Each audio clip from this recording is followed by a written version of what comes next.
Hi, welcome to Budget MTG Decks. All magic fun, all cards under $1. I'm David. I'm Stefan. And today we're going to be looking at all the blue cards in Amonkhet. So we're going to review them and evaluate them for limited, so draft or sealed. And in pre-release you'll get 6 boosters of Amonkhet. Yeah, we're going to be using the same tier system as we used for all the white cards. So number 1, tier 1 is going to be awesome cards. Those are your bombs, your unconditional removal is going to win you the game. Tier 2, super good, you got multiples, push it into that color. If you're already in that color, it's an auto-include. Tier 3, those are your good filler cards, make sure you smooth out that mana curve, and then you've got all the rest of the cards, we're going to put those aside. So let's jump right into it with our common blue cards. Our first common card is Slither Blade. For 1 blue, it's a 1/2 Naga Rogue, and it can't be blocked. Now, this card may seem really good because, whoa, it can't be blocked, but remember, it's only got 1 power. So the question is how much damage it's going to be able to do over the game. Additionally, it's not going to be able to block almost anything because it's going to die because it's only got 2 toughness. So it may seem like it's playable, but I think it's better if you spend that extra mana and then get yourself a 2/2 instead. Exactly. I mean, it will do some damage over time, but is it enough? And you will not always have this on turn 1. What if you draw it turn 5?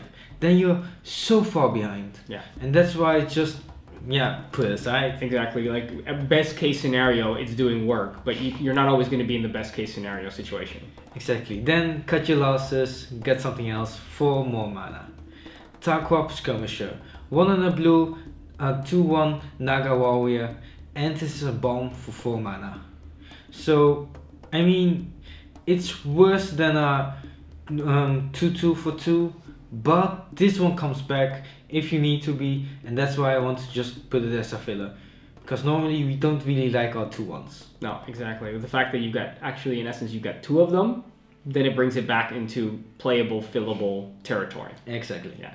Essence Scatter is next for 1 and a blue. It's an instant. We get to counter target creature spell. Now, normally when we talk about limited, we're going to be avoiding our counter spells because we have to keep our mana open, and that's usually not the kind of situation where we want to be in limited.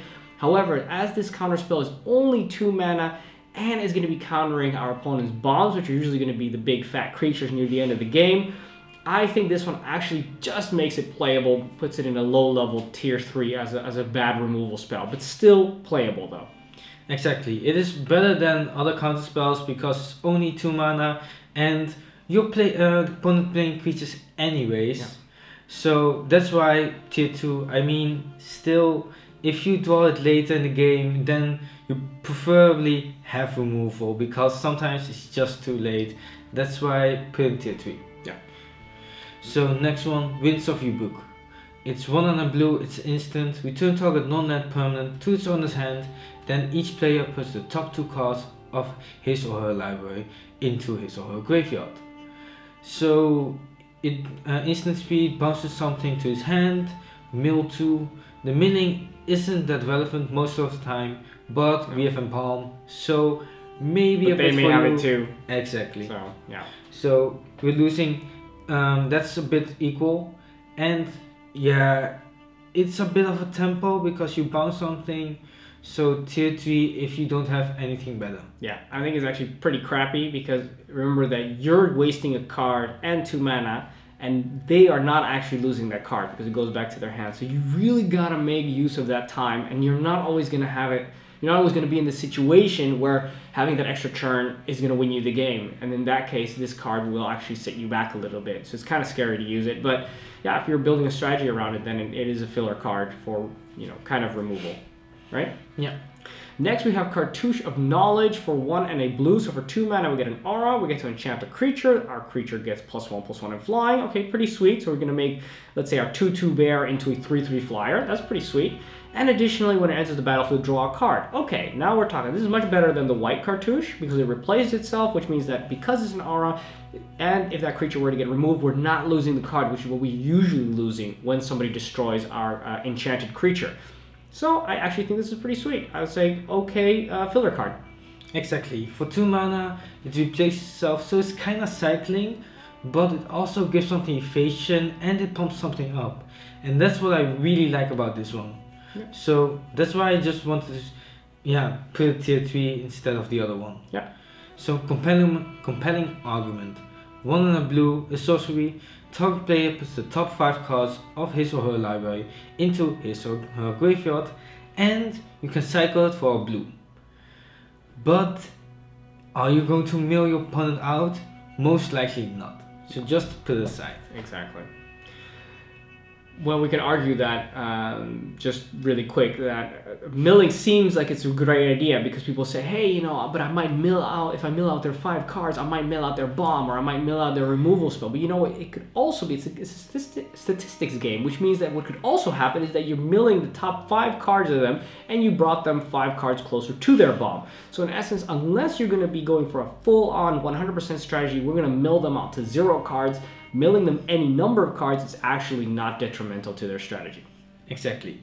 So if you have a seed pool with only these cards, play them. Then you can go to, if you got 5 or more of these cards, you can go to town. Next, we have Seeker of Insight for 1 and a blue. So for 2 mana, we get a 1/3 Human Wizard. So already for 2 mana, our 1/3s. So that's good because they're going to block our opponent's 2/2. So that's pretty sweet. Additionally, we can tap it and draw a card, then discard a card if we played a non-creature spell this turn. So situational Merfolk Looter. Looting, which is drawing a card, discarding a card, is a very strong effect. It's actually really nice. The fact that this is conditional, a little bit less so, that doesn't push it past 3 because still just the fact that it's a 1/3 for 2 makes it a filler card. Yeah. What is important though, there are a couple cards in this set, when you cycle, when you discard a card, they will affect the trigger. And that's actually pretty nice. But still, it's only situational, and that's what I really don't like about this one. Too bad, huh? Too bad. Could have been so much more. It is too bad. Yeah. Scribe of the Mindful. 2 and a blue. It's a 2/2 human cleric. For 1 and tap, you can sacrifice Scribe of the Mindful, and you can return target instant sorcery card from your graveyard to your hand. So that's pretty good. I mean, if you have removal or something else, you can get it back, but still it's a tier 3 because you still need to have the removal, you have to tap it, and for 3 mana, 2/2. So all in all, a filler. Yeah, it's really too bad that it needs to tap to be able to do it, which means you can't do it after you've attacked with it. You can't do it on the turn it comes in. So that's, again, a lot of situations where you think, oh, just not enough to really push it to that tier 2 level. Yeah. But still okay, you know. Next card, Illusory Wrappings for 2 and a blue. So for 3 mana, we get an aura, we get to enchant a creature, and then that creature has base power and toughness 0/2. Okay, we just wrap that sucker up and it's not doing anything. That is really excellent removal for blue, and that is a tier 2 card, absolutely. Exactly. It isn't actually removing, but I mean, it'll transform something into a 0/2. So only thing you can do is jump your bear after that, or your bomb, but still, after that, it's dead. Yeah, exactly. Unless it's got some sick ability, I mean, that thing's useless. Exactly. Hekma Sentinels. 2 and a blue, it's a 2/3 human cleric. Whenever you cycle or discard a card, Hekma Sentinels get +1/+1 until end of turn. Talk about synergy with the other one. So that's pretty nice. I mean, 2/3 for 3 mana, pretty decent, but it has an upside that it can get better. When you cycle, you see a lot of cycle. If you discard something, so that's why tier 3 good filler. It has 2/3 with upside. Yeah.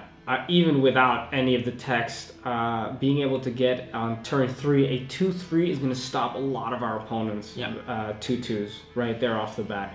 Next card, which is also going to be able to stop a lot of bears, is Ancient Crab for 1 and 2 blue. We get a 1/5 Vanilla Crab. This guy's terrible with vanilla. Do not combine it. It's, you know, maybe with a little bit of a marinara sauce. I don't know exactly what, but some kind of fish sauce. This thing tastes great. Also on the battlefield. Not sure if I want to eat more dinner with you. No, because of the crab. Because it's ancient. Because you with vanilla and everything. I add too much vanilla and everything. That's true, you know. But don't knock it till you tried it. Sweet and salty. It's a great combination. Ancient crab, great on the menu. Also, okay filler. Mostly because of that big butt. Too bad that it's not 2 power. Then it would be doing so much more work.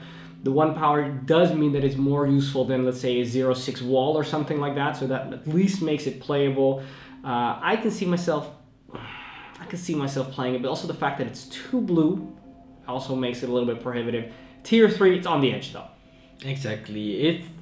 It doesn't really do much, but it can block the smaller things for days. So Well, that's even nice. a 4/4 it can block. I mean, it's not that small, right? No, exactly. It can block bigger So, stuff too. But yeah. it just can't kill anything. That's the problem. That is the problem. You're not getting any further with it. Yeah.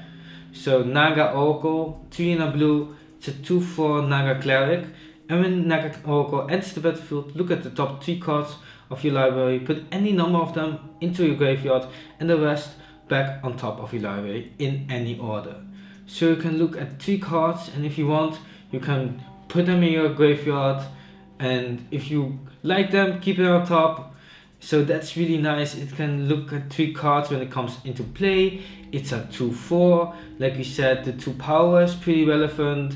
4 toughness, blocks a lot of things. 4/4 mana. I really like this one because it looks at cards, it blocks, and it can attack. Yeah, dig your way to that removal or to the bomb that you're looking for. Exactly. And throw those embalm cards into the graveyard if you want. Pretty sweet. That's a tier 2 blue card. Absolutely. Next card is Cancel for 1 and 2 blue. Instant, counter target spell. Very clean, very simple card. Put it aside because, as we already said, I think 3 mana is going to be too much to keep open in limited. And you're going to be hurting yourself more than you're going to be countering your opponent's winning game, I think. Yeah. So next one, Aven Initiate. 3 and a blue. It's a 3/2 bird warrior with flying, and it has a bomb for 6 and a blue. So for 4 mana, a 3/2 flyer, and then for 7 mana, you can get it back again. It's pretty steep, but 4 mana 3/2 flyer is pretty good. And if it dies, you can get it back late game. So that's really good. If I have a couple of them, I'm playing blue. Yeah. So yeah, tier 2. Yeah, I really like my flyers. I often find that if you cannot win because you have some kind of sick bomb, then see what your evasion creatures look like, because that's another really good way to win the game, especially because you're going to have more evasion creatures, then you're going to be able to have bombs that are going to win you the game. So Aven Initiate is an excellent example of a card that can win you the game, especially if you got a couple of these guys, and you do, because for every one of these you got another one, because it embalms. And you may think 7 mana is a lot, but late game you're going to be flooded, and you've already played it earlier.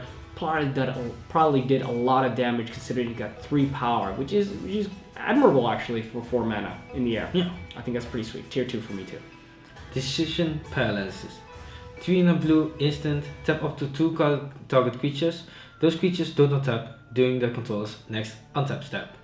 So it is the tempo play we talked about before.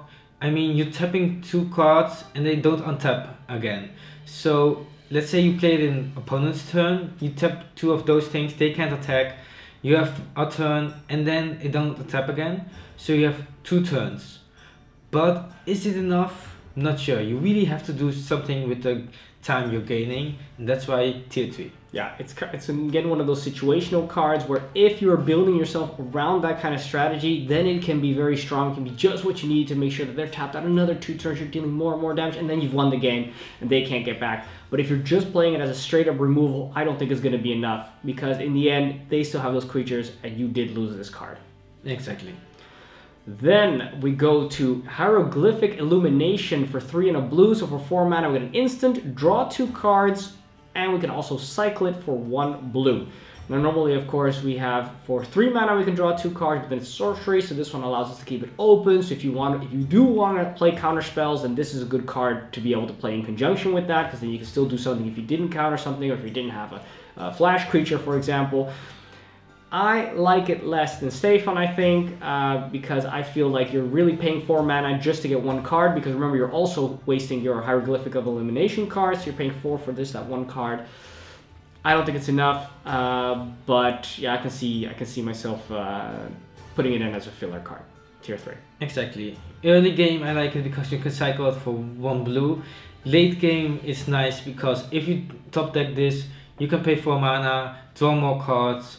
So I really like this one. Okay. So tier 3 for me. Alright. So next one, Shimmer Scale Drake, 4 and a blue, a 3/4 Drake with flying, and is cycling for 2. This one is really powerful. For 5 mana, a 3/4 flyer. It's not much that can block it, and it has cycling. So in the beginning, if you don't have any mana, you can discard it, draw another card, So why not play it? Yeah. Tier 2. Absolutely, I really like it as well. We've discussed already that there's not a lot of very good, strong flyers in the set, and 3/4 is actually admirable. Very powerful. Next up, River Serpent for 5 and a blue. So for 6 mana, we get a 5/5 Serpent. Bam! For blue, 5/5. That is huge. Actually, for the whole set, 5 is pretty big. Also, this guy can't attack unless there are 5 or more cards in your graveyard. We knew there had to be a downside. You can't just get 5 power and toughness in blue just without it. If only. Yeah, it's true. And it's got cycling for 1, so you know you can always get rid of it early game, just like with the Shimmer Scale Drake. I think it's pretty playable if you got no big bombs. Being able to play it on turn 6, you still have a 5/5 blocker, no matter what. And of course, later on the game, as the game progresses, you will be able to attack with it. Let's hope that your opponent doesn't have any flyers, which will be poking you to death with in the meantime. But if they don't, you have an awesome little serpent that'll be able to attack late game. Exactly, the 5/5 is really big, and that's really nice. And if you don't have enough creatures or cards in your graveyard, you can also cycle. Yeah. So that's nice. Next one, Floodwaters. 4 and 2 blue, sorcery. You turn up to 2 target creatures to their owner's hand, and it's cycling for 2. So again, like we said before, early game, if you don't want to play this yet, you can cycle it, draw another card. But late game, 6 mana, you bounce 2 creatures, you bounce like 2 bombs or big creatures of the opponent, then they have 1 turn to play the other one and 1 turn to play the other one. So you're winning like a turn and a half to do something. So like we said before, you really need to have something to do with your turn, else you're just kind of missing out, and that's why I want to put tier 3. Yeah, exactly. Turn 6, you're playing this, you're not playing anything else. Yeah. So you're just wasting your turn pretty much. Unless of course, once again, your strategy is around finish him off right there. Then of course you can win the game. Quite situational. Plus also you got to be careful with all the very expensive cycling cards. If you cycle away all your expensive cards, you don't hold them in, you may end up late game with only the cheap cards, which are also not going to win you the game. Those are the common cards. Let's have a look at the uncommons. The first uncommon is Censor. It's 1 and a blue, it's an instant, counter target spell unless its controller pays 1. And it's cycling for a blue. So like we said before, 2 mana isn't that much, but you have to watch out because late game they'll have mana left, but then you can cycle it. So that's actually really nice. It's the opposite of the things we said before. Cycle it early game, play it late game. Now it's play this early game, cycle it late game. Yeah. So a good filler. Yeah, I think I like it a little bit less than Stefan because, of course, once again, I don't like keeping my mana open for counter spells, but this one I can at least see myself playing it because it's 2 mana. That's really the reason why I think it's acceptable. The shame of these kind of things is that it will work once and then never again. Exactly. But that's why then you cycle. You cycle it right out of there. Next card is Labyrinth Guardian for 1 and a blue. So for 2 mana, we get a 2/3 Illusion Warrior. That's great power and toughness. So let's have a look at the downside. When Labyrinth Guardian becomes the target of a spell, sacrifice it. Okay, what's important to note is it doesn't say spell or ability. So when, for example, a tap ability or something like that is not going to be killing this guy. It has to be a spell, which is usually going to be their removal spell anyway. So it's not much of a downside in Limited when you think about it. Additionally, it has Embalm for 3 and a blue, so for 4 mana we get to bring this sucker back. Nice! Great power and toughness. The downside isn't as bad as you would think, so I think if you're playing blue, I got a couple of these guys, you're going to be doing tons of damage, you're going to be blocking a lot. I would love to have a couple of these, and I would be playing blue totally if I got them. Tier 2. Exactly. Especially for blue, this is really good because blue doesn't really have that many good creatures, especially cheap ones. So this one is pretty aggressively costed for a downside, but in Limited it really isn't that much of a downside. Yeah. So open into Wonder.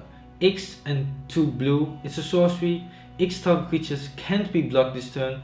Until end of turn, those creatures gain, whenever this creature deals combat damage to a player, draw a card.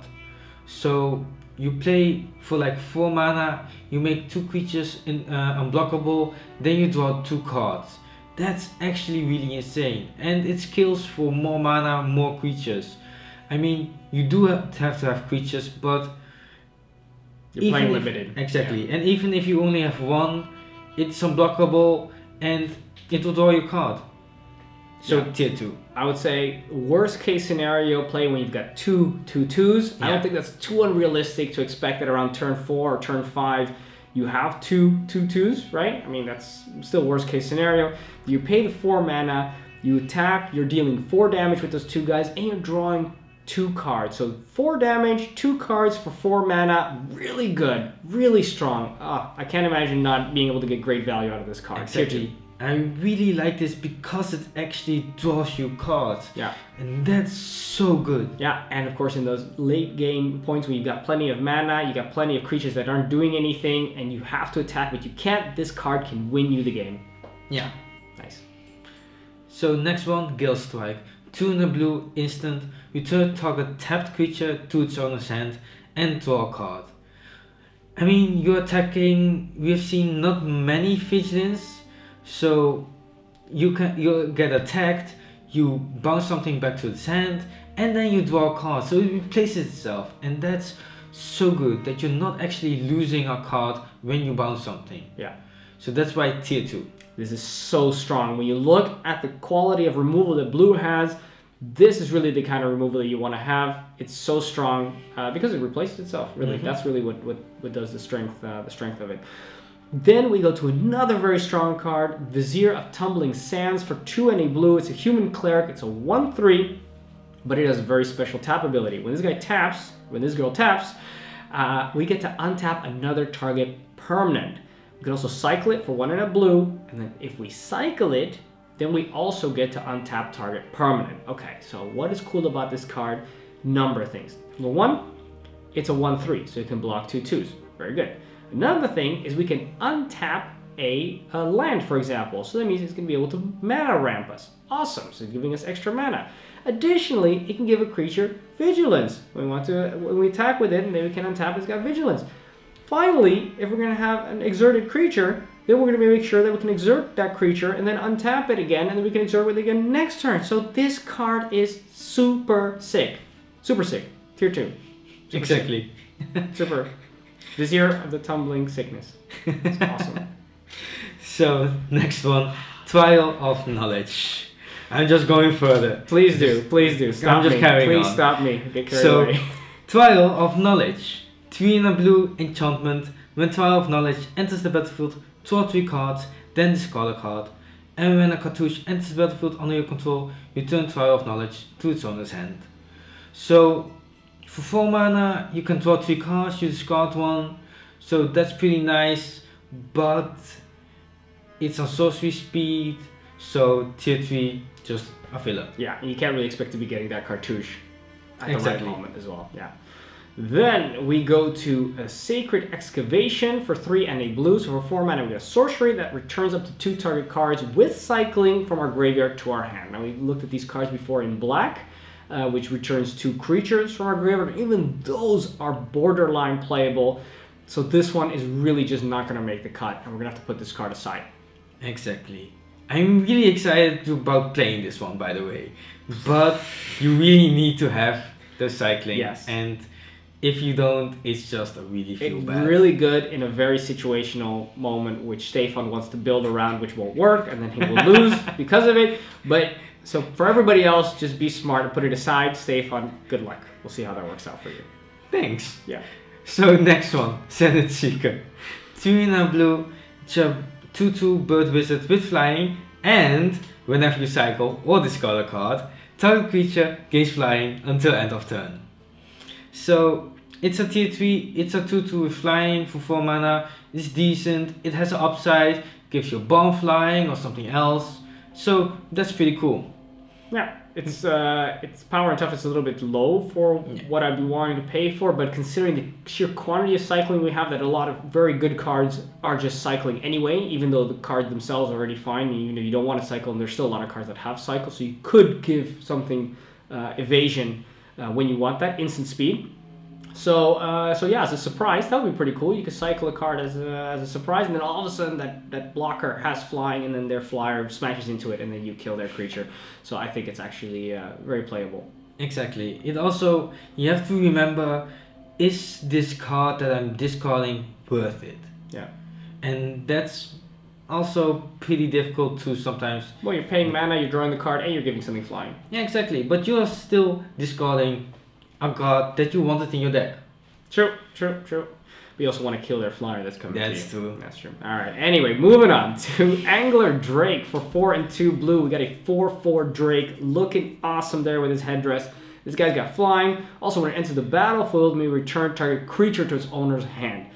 That is really nice. We've seen cards like this before. We've got a creature, and we've got to make bounce their best thing. So that means that we're up 1 creature, they're down 1 creature. That is actually huge. On top of that, it's 4/4, which means it's one of the biggest things in the air. And additionally, it's got flying, which is why I said it's in the air. So I'm kind of being redundant, but it's still so powerful, it bears repeating. Exactly. So tier 1, if you see this, think about maybe playing blue, because it is really good. Like we said before, this is one of the biggest things in the air. Yeah. So next one, Cryptic Serpent. It's 5 and 2 blue. It's a 6/5 serpent, and it costs 1 less to cast for each instant and sorcery card in your graveyard. So at turn 5, you probably have like 2 things in your graveyard. So it will be a 5 mana 6/5, which is really good. I mean, I don't think if you're playing blue, you don't want to play a 6/5. No, exactly. And even if you don't have it, then just play it on turn 7 or 8 or whenever you do have the mana, because a 6/5 is gonna be the biggest thing on the battlefield. I mean, this thing is gonna can tussle with gods and not die. Not all of them, but yeah. Exactly. Well, yeah, some of them, they're all indestructible, so that's a bit of shame. Yeah, that's true. That's true. But still, I mean, okay, they have to have a god to stop this Cryptic Serpent. Maybe I rephrased that incorrectly. They have to have everything except for a god. They could just, this thing will just crush the crap out of it. Pretty sweet. Enough of that card. So what do you say? Tier 2, right? Yeah. Next, and also our last of the uncommons, that is Lay Claim for 5 and 2 blue. It's an aura. We get to enchant a permanent, and then we get to control enchanted permanent. It also has cycling for 2, but you're not going to cycle this card because you want to hold on to that card no matter what, even if you're about to lose, because you want to take over that bomb of your opponent. When they put down their 4/4 flying indestructible, or their god, or their planeswalker, you're just waiting there with greedy eyes looking at your 7 mana. You just tap and you go yoink, and then you say, that's mine now. You're down 1 creature or whatever they're down, and you're up that permanent, and it's going to be a glorious feeling, and people are going to hate you, but it's still great. You notice who's more of a fan of these effects in this duo. Hey, I'm just an enthusiastic guy. I mean, who doesn't like, just taking somebody's well-earned bomb that they've been waiting the whole game to play, and then it's yours. Exactly. I mean, not to keep. I mean, you got to give it back at the end of the game. Don't get me wrong. But during the game, you control that enchanted permanent. And this is why you don't have any friends. Well, that's true actually. Yeah. Thanks for pointing that out on television. All right, then we're gonna move on. Okay, I'll give it back. I'll give the stuff back. All right, fine. Anyway, those are the uncommon cards. Let's have a look at the rares.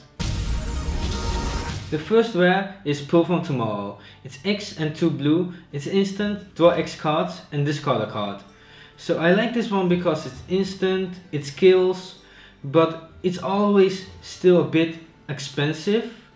But still, late game it's good, early game still decent, but whenever it gets later it gets better, and that's why I want to put it tier 3, because I think always there's a spot for this one.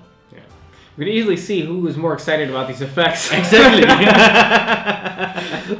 So Stefan, I don't really like this card that much. I mean, I can see it as a filler late game. Yeah, that it is a card that I would not play before turn 6 or 7, because otherwise I just don't think we're gonna get enough value out of it. Early game seems to be sitting in there. If it would have cycle, I'd be a little bit more excited about it, because then you could early game, get rid of it, get something else. But yeah, if you're not dead by the end of the game, then it'll definitely do some stuff. If only it would also gain you some life, then we'd be talking. If only. But that's not a card. No, that's not this card. So tier 3, but use it with caution, because it does take up your 6, 7 slot position. Next, we have Drake Haven for 2 and a blue. We have an enchantment that states whenever we cycle or discard a card, we may pay 1 generic mana. And if we do, create a 2/2 blue Drake creature token with flying. Okay, I can already see everybody thinking, oh my god, this is going to be so cool. I'm going to play this. I'm going to cycle. I'm going to pay, draw a card, cycle, Drake is going to be coming onto the battlefield. I'm going to have a tiny little army. That's not going to happen.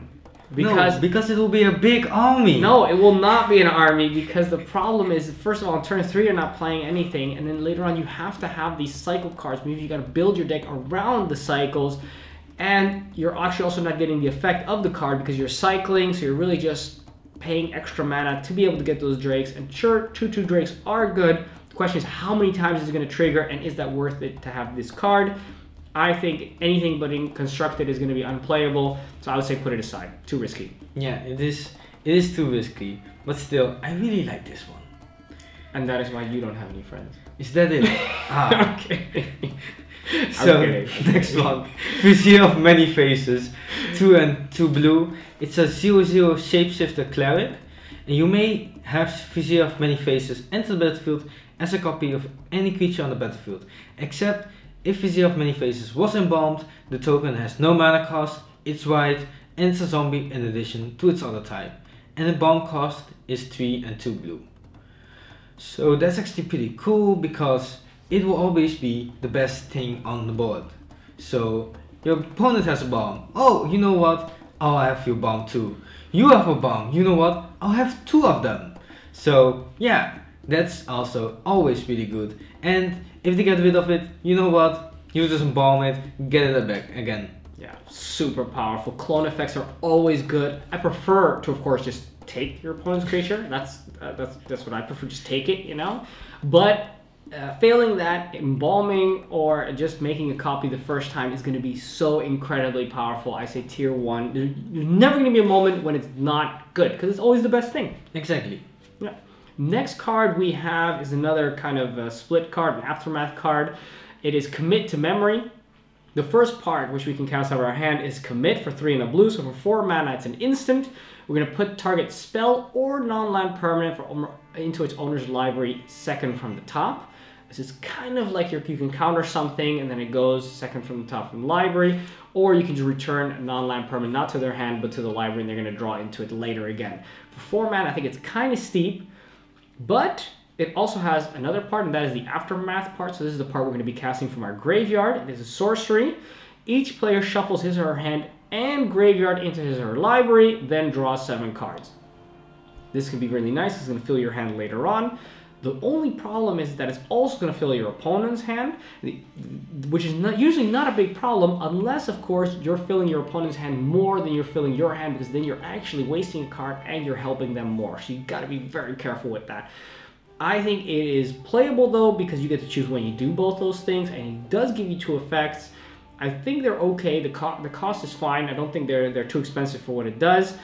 But remember that probably when you're casting Memory to the second half, you're spending 6 mana, you're probably not doing anything else that turn, and your opponent is starting their turn with a fresh hand. So that could be dangerous. I would say tier 3. Use with caution. Exactly. Curtain of Mysteries. 2 and 2 blue. It's a 4/4 strings with flying. Whenever you cycle or discard another card, scry 1. It has cycle 4 blue. Like we said before, early game you can cycle it, but Don't cycle it. Exactly. It's only 4 mana, and then you get a 4/4 with flying. For 4 mana. Other things with 4 flying are way more expensive. Where's the downside, Blue? Where's the downside? Exactly, there is none. Flip it. It's got to be on the back. just play it. just put it in your deck. If you see this tier 1, you're thinking maybe I should play blue. Yeah, maybe. And then the answer is always yes. Yes. Next card is Glyph Keeper for 3 and 2 blue. So for 5 mana, we get a 5/3 Flying Sphinx.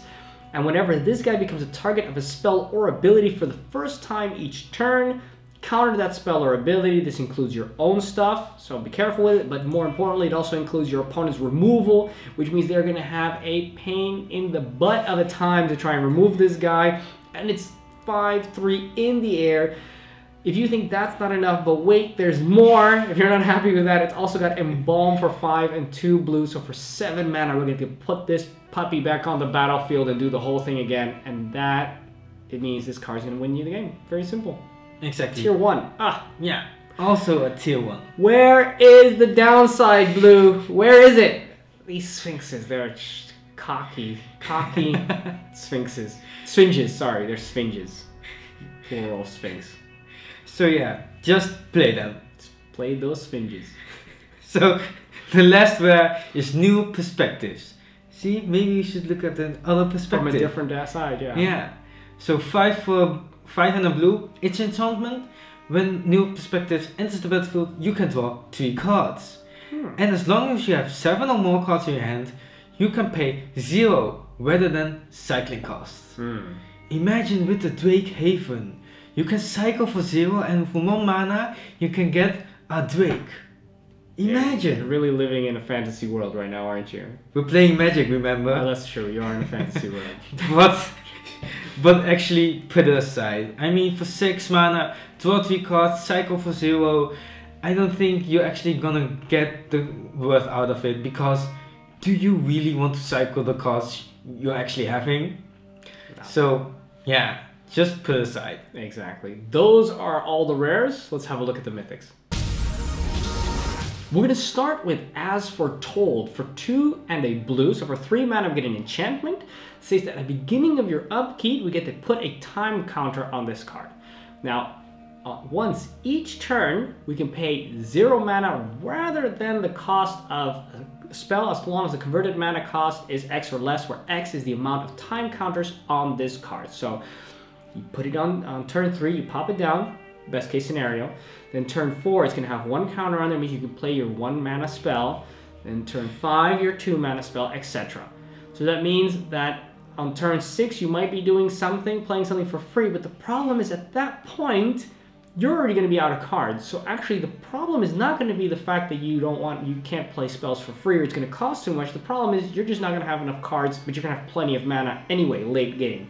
And that's best case scenario. Imagine if you draw this, you top deck this. You're not doing anything. Exactly. Put this card aside. Constructed, probably really cool. I can think Commander is going to be awesome, but in Limited, it's not going to be doing you any favors. Yeah, it just won't do enough, and it's such a shame. Because it's really cool, but constructed. Yeah, and remember, it was As Foretold, so we told you so. If you play it, it doesn't do anything.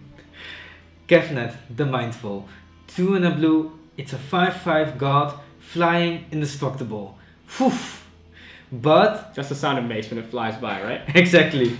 Gefnet, the Mindful, can't attack or block unless you have 7 or more cards in hand. But for 3 and a blue, you can draw a card, then you may return a land to your control to its owner's hand.